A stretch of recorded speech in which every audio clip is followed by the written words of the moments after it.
This clip is brought to you by VegasWinners.com. Get expert sports betting advice from some of the best handicappers in the world.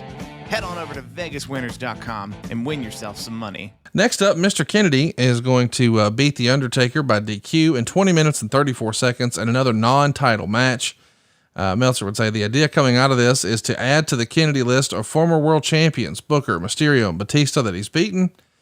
They pushed it like Kennedy was getting a lot of offense and actually competitive, and he'll get credit for a win, even though he was really laid out at the end. The match was long and boring. Everyone loves Kennedy because he can talk, but this match really exposed he has no business doing long matches. And Undertaker did everything during the body of the match to make him look good. The finish saw Kennedy, after Undertaker kicked out of everything he threw at him, get frustrated and grab the title belt.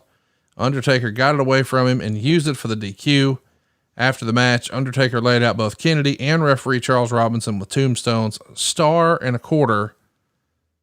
Boy, Meltzer is pretty brutal on Mr. Kennedy. Did you guys feel the same, that this was a test for Kennedy and maybe it didn't go as well as you would have hoped?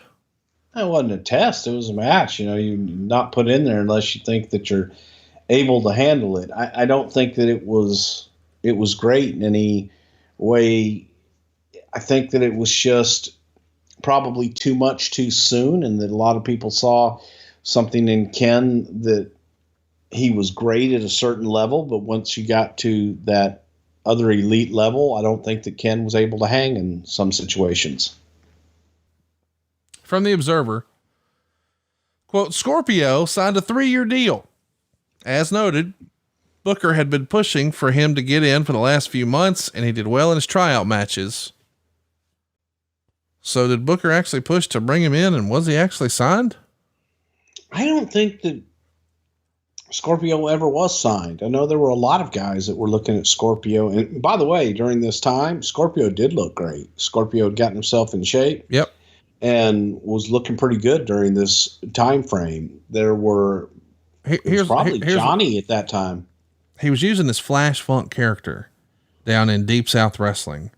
And then ultimately he's released in May of 2007, but he never appeared on TV. So he got a gig, but went to developmental.